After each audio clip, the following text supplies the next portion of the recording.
I could make a playlist out of videos on this channel, and it would ultimately be a series of what has Scott Morrison done to screw us over this time? And this episode would be rapid antigen testing. Anyone else who would like to get a rapid antigen test, well, you go along to your pharmacy or to the supermarket or the warehouse, big suppliers, where we believe as a result of making this change and being very clear about who is being provided with a public test and who is not, all the private industry who gave us that advice this week, they can go now, they can book their supplies, they can get them on the shelves and not have any concern that somehow a new policy will come in and tests will be handed out to anybody who wants one. It was agreed today that will not be the policy in Australia. Rapid antigen tests will be provided publicly at those testing centres for those who require one according to the rules that I have set down. But for all other casual uses, you just think you'd like to get a test or something like that, well, that's what the private market is for. And with this certainty, knowing that they're the customers that the private market will have, then we believe, based on the advice we've had from the industry, they can go and they can make those plans and we can get them back on the shelves and we can get on with it. Oh really? Is that what they said? Is that what the suppliers of the rapid antigen test said? Ah, well, you see, the Prime Minister of Australia is a liar. So let's hear from a supplier of the rapid antigen tests. Let's go. Had no such discussions with the Prime Minister's office or the Health Department or the Minister for Health. What difference would it make to you if these tests are bought by individuals on the private market or if they are provided free for the government? For the manufacturers and suppliers, not a great deal of difference. At the end of the day, it will be a government department or a pharmacy chain purchasing the products, and then how they're made available to the public is a matter for then government after that. So I don't know that our members really have that much of an issue with it. What we have said on the record, however, is that we do see an access and equity issue, especially for lower and middle income families who might struggle to be able to obtain these tests on a regular basis and use them. And in that sense, some sort of subsidy or free tests would be good.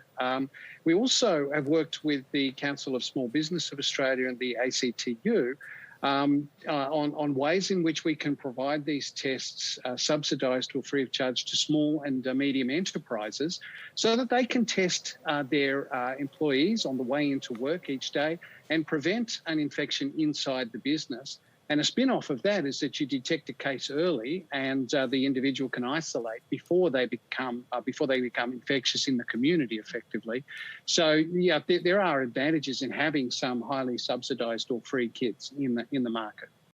Did you hear that? That supplier seems to be looking out for us more than our freaking Prime Minister is. He even said on the record that this will lead to equity issues. He mentioned low-income households, and he said that he's even been in communications with the ACTU. Now, I found a clip where the president of the ACTU was interviewed on a Today morning show, and I'd like to show it to you because they cover some very important things. New weapon in the Omicron battle, but rapid antigen tests are increasingly hard to come by. Supermarkets and pharmacies selling out of the do-it-yourself screening kits. President of the ACTU, Michelle O'Neill, joins us now from St Kilda in Melbourne. Good morning to you, Michelle. Our leaders are urging us to rely on these rapid tests more and more, but supply is clearly an issue. Is this a good plan?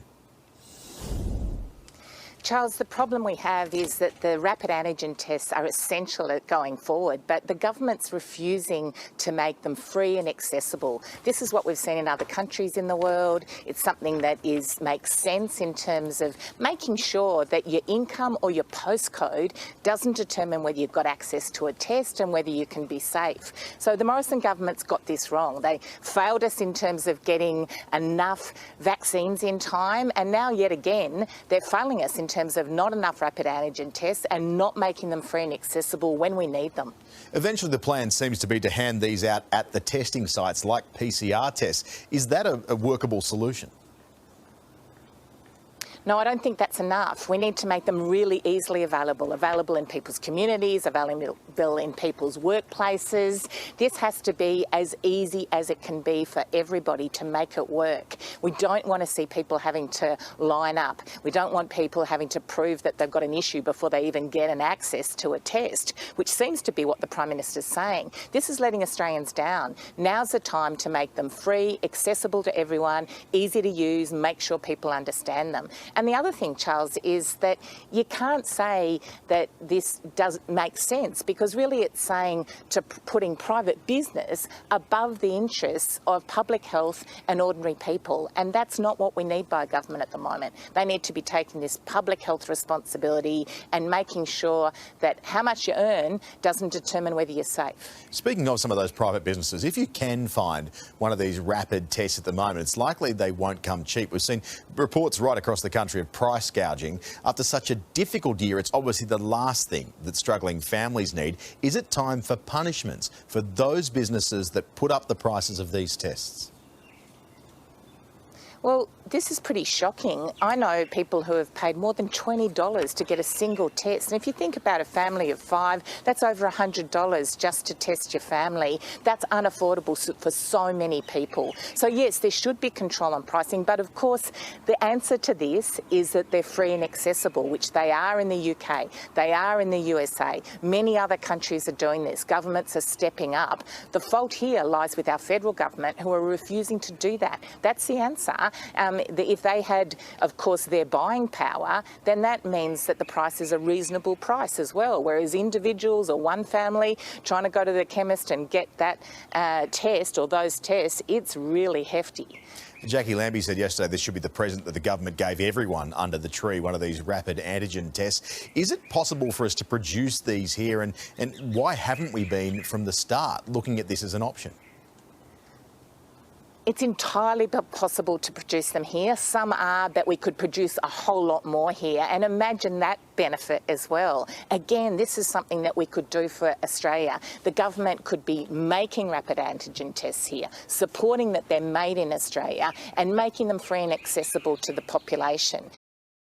Alright, I will be making more videos about how Australia is handling COVID, but in regards to the issue of the federal government supplying rapid antigen tests, especially after pushing them, I don't think I have much more to add. I think I've shown you that once again Scott Morrison has let us down, unsurprisingly, and thanks for watching.